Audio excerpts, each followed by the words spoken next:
Well, made it to the Mendocino coast, getting my feet, hands, and paddle wet for the first time. So we've launched here on the Noya River, and I don't even think I've taken more than a couple of paddle strokes because I wasn't expecting this to be as cool as it is.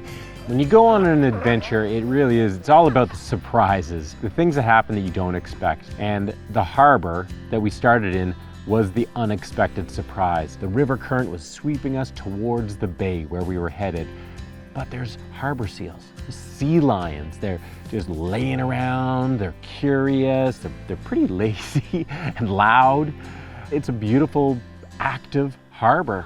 All right, guys, gather around here. Check this out. So we're gonna go out through the jaws here in a minute. Right now we are sitting pretty much right in the channel there. Sitting right here. Here's the bridge. We're gonna go under the bridge and then we're gonna kind of scout. We're either gonna go over to 8 whitewater feature over here, or we're gonna go over to the toilet bowl. So either one. Okay. We'll get a better idea when we get out here on what has the most energy that we can go play on. And so we'll go out there, and as we go there though, from here to there, there's a bunch of shorebirds, maybe some mammals swimming around, maybe some kelp. And so we'll get to check those out and enjoy that as we go, as transition over to those spots.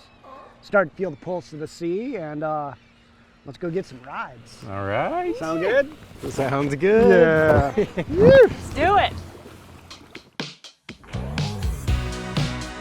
The Noya Bay, it's this horseshoe of a bay that has access to look out at sea from numerous different vantage points. So you get to look out and see giant waves when they're happening, or whales, or sometimes it's fun to watch the fishing vessels come and go. The waves that break along the shores just exploding with those negative ions. It just gives you energy to look out there.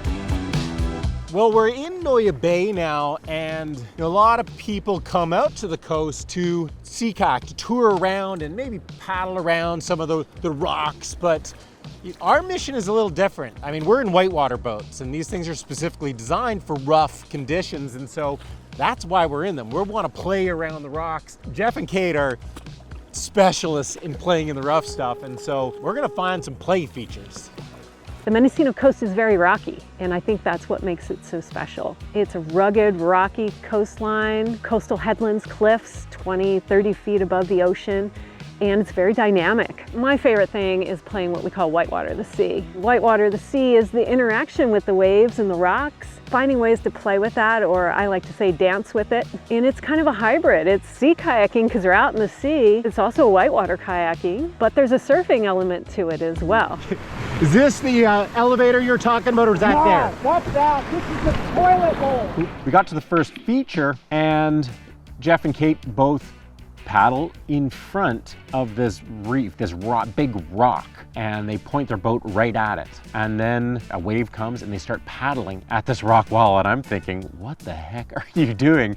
Then the wave picks them up, covers the rock just as they're about to hit it, and they surf right off of it into the water behind it. Okay, this is the game we're playing. This is a new game. I like this game. Oh no! Woo!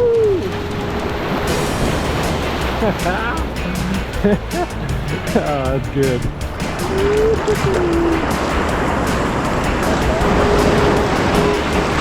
One more, we're gonna go on to the next one. Sounds like a plan. One day I was sitting up on the coastal walk where you can walk along the Noya Bay, and there's a little interpretive signs. And one of the names that comes to mind is Chicken Point. A lot of the fishermen would come out to the bluffs and they'd look over and they'd look at what the sea conditions were the day. And if they were too rough, they chickened out. They didn't want to go out there. We were out there playing in whitewater the sea, and we're in our kayaks and we're catching these waves, and as you're riding the wave down the shoulder, you've got to avoid these rocks. Sometimes you get to literally ride that wave you're on up and over those rocks and playing chicken with what's going on, and it's just magic. Wow. Oh, that looks so fun. What makes a wave at Chicken Point challenging is that you need to catch the biggest swells, but those are the waves that are the most intimidating, and they're the waves that explode the hardest against the wall. So you have to really want to catch that wave. The first handful of waves that came through, when it was my turn, I didn't really want it. Almost. Oh, I should have caught that one. The trick with the wave was that you had to position yourself right in front of this rock that would go dry before the wave reached you, and then you'd once again paddle at the rock until the wave picked you up, covered the rock just as it steepened up and shot you forward. It took a while for me to commit, but after watching Jeff surf a few times and hoot and holler, I wasn't gonna let the next wave go by. Well, that's a good one. Just gotta commit to this rock.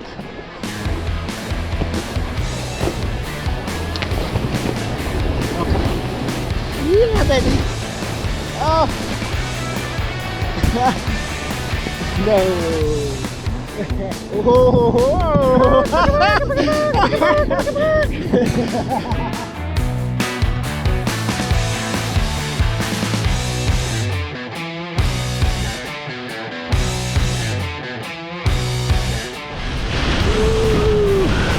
Well, that was a fun day. This is one big playground. Even though I want to keep playing, the body's not going to let me keep going. It's time to call it quits for the day. There's lots more to see in Mendocino County, so we're going to get off the water and recharge and do a little bit more exploring.